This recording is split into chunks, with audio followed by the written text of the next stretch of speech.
bedtime-story, The Boy Judge. Once upon a time, there was a very good man named Ali. He lived in Baghdad, where he had a cake shop. He made wonderful cakes and worked very, very hard, and saved all the money he earned. Every month, he would put a gold coin in an old olive jar. He did this for many, many years. And one day, when he was already an old man, he realized he could retire. So he took some gold coins from the jar and decided to take a long journey around the world.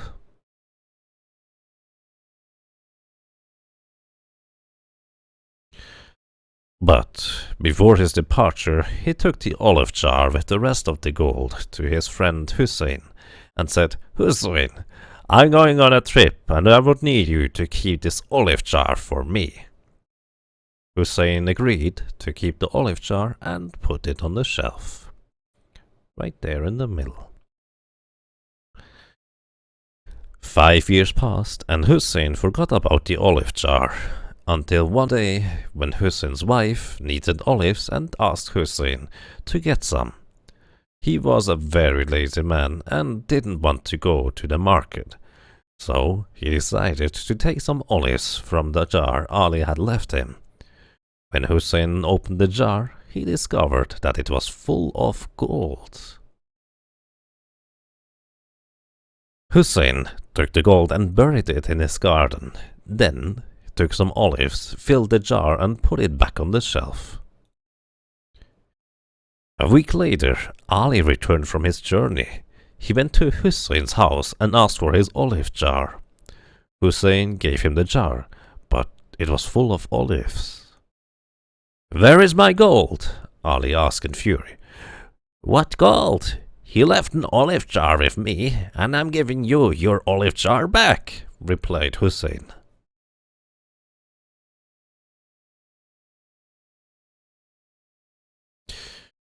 Ali went straight to the city judge and asked him to resolve the situation.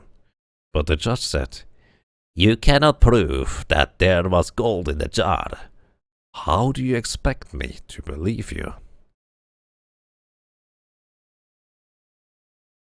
Unhappy and upset, Ali decided to go and talk to the Sultan, who was known to be a wise and fair man. The Sultan could not think of a way to solve the problem. He asked Ali to give him 1 day so that he might reach a decision. Ali agreed and returned home.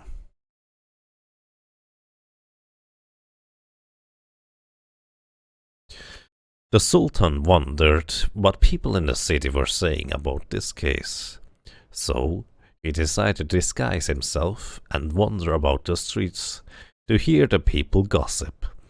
Some people were saying that Hussein was a thief, while others suggested that surely Ali must have come home confused from his trip.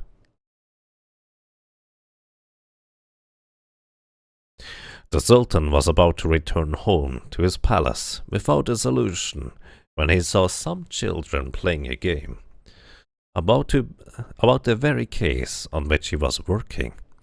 One boy pretended to be Hussein, another boy pretended to be Ali, while yet another boy pretended to be the judge. The Sultan observed them for a while and, impressed by the boy judge, he asked the boy to come to the palace the next day. The following day in the palace, the Sultan gathered together Hussein, Ali, the boy judge, and the jar of olives with a large crowd of people there to watch the proceedings.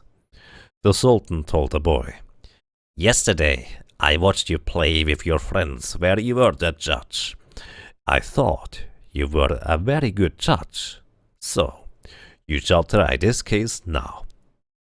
The boy was very nervous and uncertain, but he obeyed the Sultan.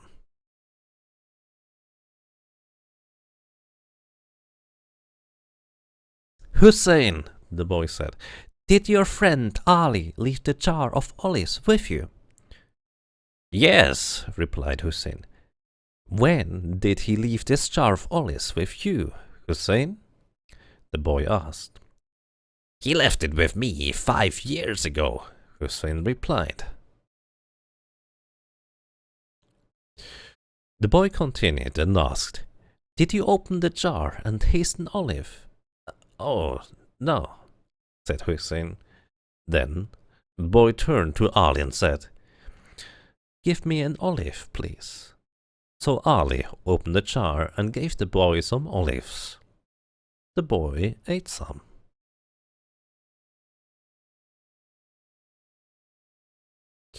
These olives are delicious, he said. I find it very hard to believe that they are 5 years old. In that moment, everyone realized that Hussein has lied and had indeed stolen the gold from his friend Ali. Ali was happy to have his gold back, but he was sad and disappointed because his friend Hussein tried to trick him. The boy continued to be the city's judge, and over many years to come, he presided over numerous difficult cases, and he was always known to be a fair and honest judge. And this is the end of The Boy Judge, a little short story.